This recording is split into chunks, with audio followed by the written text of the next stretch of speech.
शेतकरी मित्रांनो, नमस्कार. आज आपण या टरबूज पिकाच्या प्लॉट मध्ये या ठिकाणी आलेलो होतो.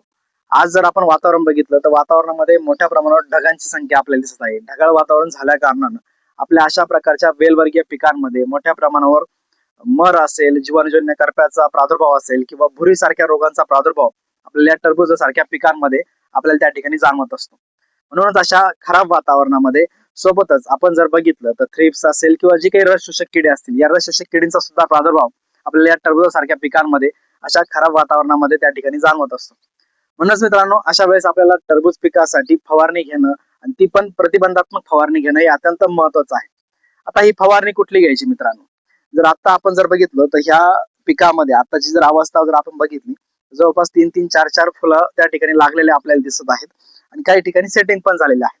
अशा अवस्थेमध्ये आपल्याला टरबूज पिकामध्ये मधमाशी येणं हे अत्यंत महत्वाचं आहे. कारण जर मधमाशी आली तरच आपलं परागीभवन व्यवस्थित होणार आहे आणि परागीभवन व्यवस्थित झालं तरच आपल्या टरबूज पिकामध्ये आपल्याला अपेक्षित असणारे 3-4 फळांची सेटिंग हे प्रत्येक वेळेला त्या ठिकाणी होणार आहे. म्हणूनच अशा अवस्थेमध्ये आपल्याला जैविक अशा प्रकारची फवारणी घेणे अत्यंत महत्वाचं आहे. मग ही फवारणी घेत असताना ट्रायकोडर्माज असेल किंवा तुमचं सुडोमोनास असेल किंवा अँपिलोमायसिस असेल किंवा बॅसिलस असेल, या प्रकारची जी काही जैविक बुरशीनाशक आहेत ही साधारणपणे 5 मिली प्रति लिटर या प्रमाणामध्ये फवारणीसाठी आपण त्या ठिकाणी वापरू शकतो.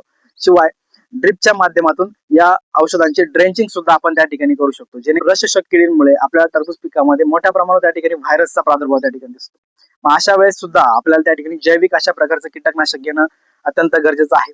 हे जैविक कीटकनाशक घेत असताना बायो 303 साधारणपणे 1 मिली प्रति 1 लिटर पाण्यासाठी आणि सोबत नीम ऑइल जे असतं, नीम तेल तुम्हाला 10,000 ppm 2 मिली प्रति 1 लिटर पाण्यासाठी या प्रमाणामध्ये आपल्याला अशा अवस्थेमध्ये फवारणी घेणं हे अत्यंत महत्वाचं आहे. मित्रांनो, अशा प्रकारच्या फवारणी घेतल्यानंतर आणि बुरशीनाशकांची जैविक वापर आपण त्या ठिकाणी केल्याच्या नंतर आपल्याला सेटिंगच्या अवस्थेमध्ये आपल्या टरबूज पिकाला सुरक्षित पूर्णपणे त्या ठिकाणी ठेवता येणार आहे. मित्रांनो, ही जर माहिती आपल्याला आवडली असेल तर जास्तीत जास्त शेतकऱ्यांपर्यंत हा व्हिडिओ शेअर करा आणि जैविक अशा पद्धतीने सेंद्रिय शेती करा, स्वस्त खा, विषमुक्त अन्न सेवन करा आणि रविराज ॲग्रो चॅनलला सबस्क्राईब करायला विसरू नका. धन्यवाद.